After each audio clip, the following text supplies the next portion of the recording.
ಬೆಂಗಳೂರಿನಿಂದ ತೆರಳುತ್ತಾ ಇದ್ದಂತಹ ಕಾಮಾಖ್ಯ ಎಕ್ಸ್ಪ್ರೆಸ್ ರೈಲು ಅವಘಡ. ಬೆಂಗಳೂರಿನಿಂದ ಗುವಾಹಟಿಗೆ ತೆರಳುತ್ತಾ ಇದ್ದಂತಹ ಕಾಮಾಖ್ಯ ಎಕ್ಸ್ಪ್ರೆಸ್ ರೈಲು ಹಳಿ ತಪ್ಪಿದ್ದು ಓರ್ವ ಸಾವನ್ನಪ್ಪಿರುವಂತಹ ಘಟನೆ ಒಡಿಸಾದ ಮಂಗೂಲಿ ನಿಲ್ದಾಣದ ಸಮೀಪದ ಔದ್ವಾರ್ ಬಳಿಯಲ್ಲಿ ನಡೆದಿದೆ.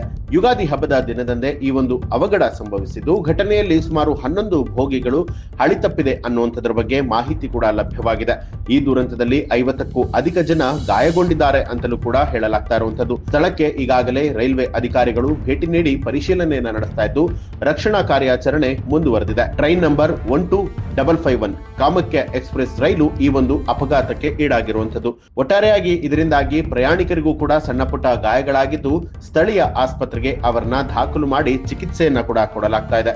ಇತ್ತೀಚಿನ ದಿನಗಳಲ್ಲಿ ರೈಲ್ವೆ ಅವಘಡಗಳು ಹೆಚ್ಚಾಗ್ತಾ ಇರೋದ್ರಿಂದಾಗಿ ರೈಲಿನಲ್ಲಿ ಪ್ರಯಾಣಿಸುವಂತಹ ಪ್ರಯಾಣಿಕರು ಇದೀಗ ಹೆದರುವಂತಹ ಪರಿಸ್ಥಿತಿ ನಿರ್ಮಾಣ ಆಗಿದೆ. ಈ ಒಂದು ಮಾಹಿತಿ ನಿಮಗೆ ಇಷ್ಟ ಆಗಿದ್ರೆ ಏನನ್ನಿಸ್ತು ಅನ್ನೋದನ್ನ ಕಮೆಂಟ್ ಮಾಡಿ ತಿಳಿಸಿ. ಹಾಗೆ ಯಾರೆಲ್ಲ ಇನ್ನೂ ಕೂಡ ನಮ್ಮ ಚಾನೆಲ್ ಅನ್ನ ಸಬ್ಸ್ಕ್ರೈಬ್ ಮಾಡಿಲ್ಲ, ತಪ್ಪದೆ ಸಬ್ಸ್ಕ್ರೈಬ್ ಮಾಡಿ, ಬೆಲ್ ಐಕಾನ್ ಒತ್ತಿ.